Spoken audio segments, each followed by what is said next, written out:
We all love nostalgia, don't we? How many films released in 2015 were sequels to films released in the 70s and 80s? Terminator, Mad Max, Star Wars, Jurassic World.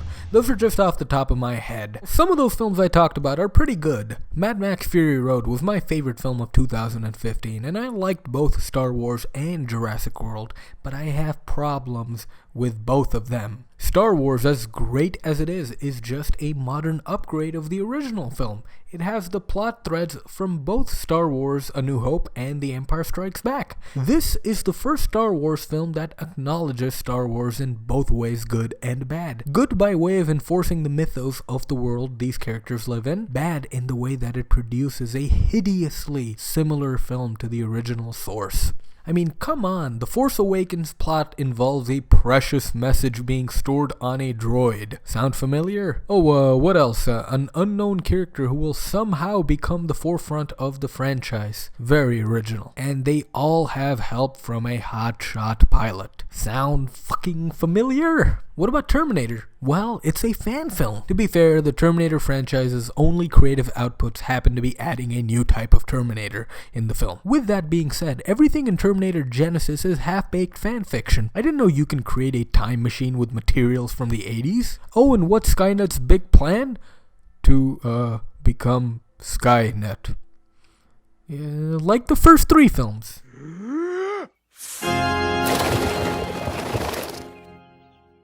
Dear Lord, that's the loudest profanity I've ever heard. I had no idea what to expect sitting down. I wasn't involved in the making of the film. It's being very respectful of the first two films. The new film, which in my mind I think of as the third film, we see Arnold take the character even farther. The idea of taking John Connor and flipping him to the bad guy. It's pretty cool because you got to riff against expectations. I'll be back. You're gonna love this movie.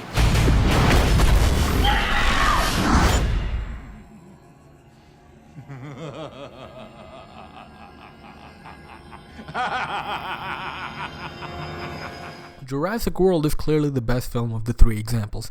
Whereas it's not original and very much like Terminator when it comes to creativity, it was the most entertaining film out of the three in my opinion, and it did enough not to only advance the Jurassic Park saga, but also make it bigger. The end game with Jurassic Park has always been to have dinosaurs roam cities. Jurassic World actively kinda set that up. And yeah, I'm aware that liking Jurassic World is the unpopular opinion, but whatever, it's my opinion. Yeah, well, you know, that's just like, your opinion, man. But what am I getting at? Do I hate nostalgia? No, not at all. For one, I really enjoy Doug Walker's character of the Nostalgia Critic, so nostalgia needs to be alive for him to review movies. But apart from that one silver lining of the Nostalgia Critic, it has hindered our storytelling abilities, it seems. Name an original property that sits in the top 10 of the box office that came out in 2015. There's The Martian and Inside Out. And that's it. How is it that we as an audience keep complaining about wanting to see new, provocative, and original stuff when we keep flooding to the box office the second something that relates to our childhood is in theaters? It's probably because of the safety we enjoyed in our childhood. Now, I love me some Star Wars, Jurassic Park, and Mad Max, but I also want to see films like Sicario, It Follows, The Martian, and The Gift. Compare 2015 to 20 years ago, 1995. That year, there were only 2 sequels in the top 10. That number seems to have flipped ever since we entered the 2000s. Is that what we in Hollywood have in terms of creativity, sequels, and past glories?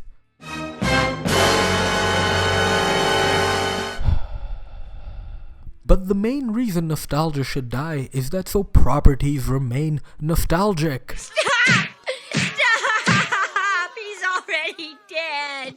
Stop making Terminator films and ruining my opinion on the series by making more and more terrible films. Let it remain a memory. Terminator 1 and 2 are fucking masterpieces, and if the original creator, James Cameron, is not involved in the new ones, I'm not interested. I'll be back. You're gonna love this movie. Yeah, good try, Terminator Genesis promotion team. James Cameron just came in for a paycheck and left.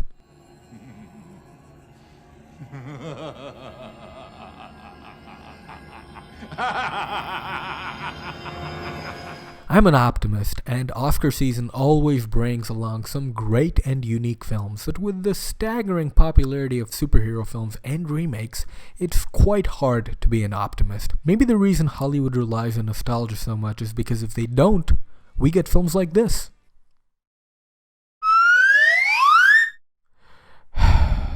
I'm really depressed after recording this, people, so maybe you guys can help me out. Tell me your answers, people. Do you think nostalgia should die? Sound off in the comments below. Remember to subscribe if you enjoyed this video, and any shares, likes, and comments will be much appreciated, people. Thank you so much for watching. Remember to love yourselves, and sayonara.